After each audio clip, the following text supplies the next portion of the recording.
আঁচনিৰ অনুমোদন জনায়। এই আঁচনিখনৰ দ্বাৰা অসমৰ বাহিৰত কাম কৰিবলৈ যোৱা যুৱক যুৱতী অথবা ছাত্ৰ ছাত্ৰীসকলৰ মৃত্যু হ'লে তেওঁলোকৰ মৃতদেহ সন্মান সহকাৰে ৰাজ্য চৰকাৰৰ খৰচত উভতাই লৈ অহা হ'ব। অৱশ্যে হস্পিটালত ট্ৰিটমেণ্টৰ কাৰণে যি ট্ৰিটমেণ্ট কৰিব যায় তেনেকুৱা ধৰণে ৰোগীৰ মৃত্যু হ'লে এই আঁচনিখনৰ সুবিধা নাপাব। এই আঁচনিখন অসম আৰক্ষীৰ স্পেচিয়েল ব্ৰাঞ্চে চোৱা চিতা কৰিব। এই বছৰ আমি আঁচনিখন নোহোৱাকৈ প্ৰায় 15টা এনেকৈ মৃত শৰীৰ অসমলৈ উভতাই আনিছিলোঁ। আমাৰ অংগনবাদী কৰ্মীসকল 10 বছৰত কাম কৰাৰ পিছত তেওঁলোকে ছুপাৰভাইজাৰ হয়। ছুপাৰভাইজাৰৰ 25% পদ অংগনবাদী কৰ্মীসকলৰ কাৰণে সংৰক্ষিত আছিল। এতিয়া আমি ছুপাৰভাইজাৰৰ পদ কৰ্মীসকলৰ বাবে 50% সংৰক্ষণ কৰিম।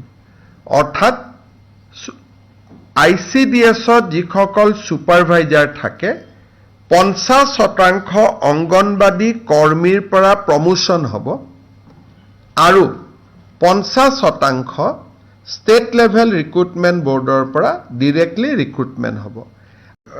মধ্যাহ্ন ভোজনৰ ৰান্ধনীয়ে কাৰোবাৰ যি ধৰণে নহওক কিয় পৰোচনাত পৰি কৈ থাকে যে অক্ষয় পাত্ৰ আহিব, আমাৰ চাকৰি যাব।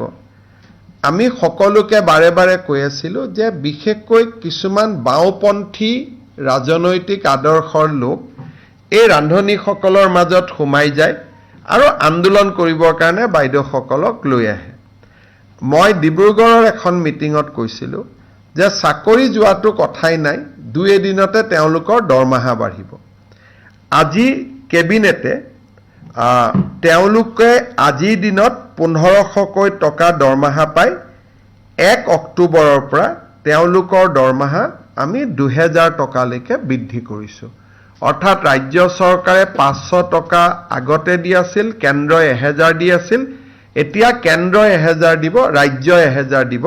টোটেল 2000 টকা এগৰাকী মধ্যাহ্ন ভোজনৰ বাইদেৱে ৰান্ধনীয়ে লাভ কৰিব। আৰু এই আঁচনিটো ৰূপায়ণ কৰিবলৈ যাওঁতে ৰাজ্য চৰকাৰে 108 কোটি টকা খৰচ কৰিব লাগিব।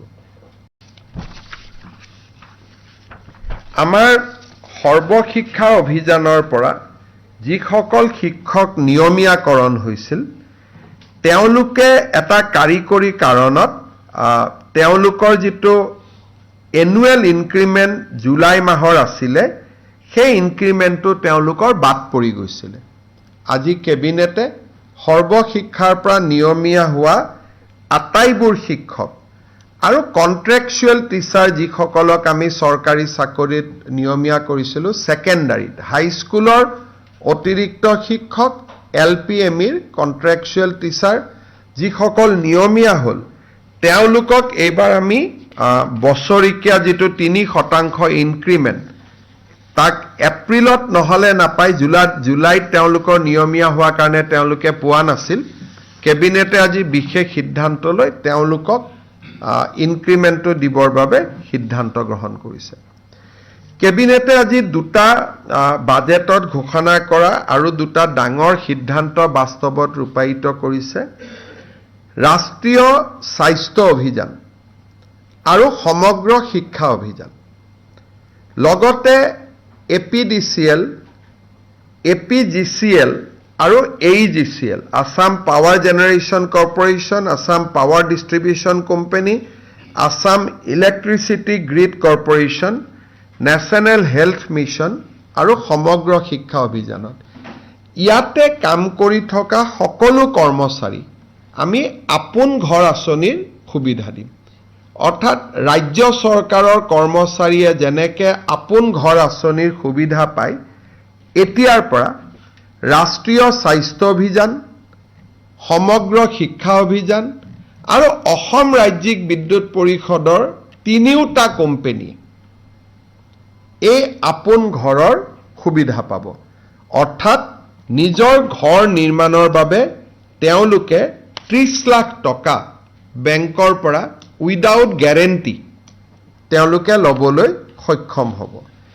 ঠিক তেনেধৰণে এই কৰ্মচাৰীসকলক আমি আপোন বাহন আঁচনিৰ সুবিধা দিবৰ বাবে সিদ্ধান্ত লৈছোঁ। আপোন ঘৰ আৰু আপোন বাহন। ইউজুৱেলি কন্ট্ৰেকচুৱেল এমপ্লয়ী বা কৰ্পৰেশ্যনৰ এমপ্লয়ী এই সুবিধা পোৱা নাছিল। মই ভাবোঁ যে এই সিদ্ধান্তই ৰাষ্ট্ৰীয় স্বাস্থ্য অভিযান, সমগ্ৰ শিক্ষা অভিযানত আৰু শক্তি বিভাগৰ সৈতে জড়িত কৰ্পৰেশ্যন কেইটাৰ কৰ্মচাৰীসকলক যথেষ্ট উৎসাহ যোগাব। আপোন বাহন আঁচনি, য'ত নেকি উইদাউট ইণ্টাৰেষ্ট উইদাউট গ্যাৰেণ্টি গাড়ী লোন পায়, চৰকাৰে 3% সুদ দিয়ে। আপোন ঘৰতো নতুন ঘৰ বনাব, ফ্লেট কিনিব, 30 লাখ টকাৰ লোন পায় আৰু 1% ইণ্টাৰেষ্ট চৰকাৰে দিয়ে। কিন্তু ডাঙৰ কথা যে তেওঁলোকে বেলেগ বন্ধক দিব নালাগে, দৰমহাৰ টকাখিনিৰ বিপৰীতে তেওঁলোকে লোন পায়। ইমান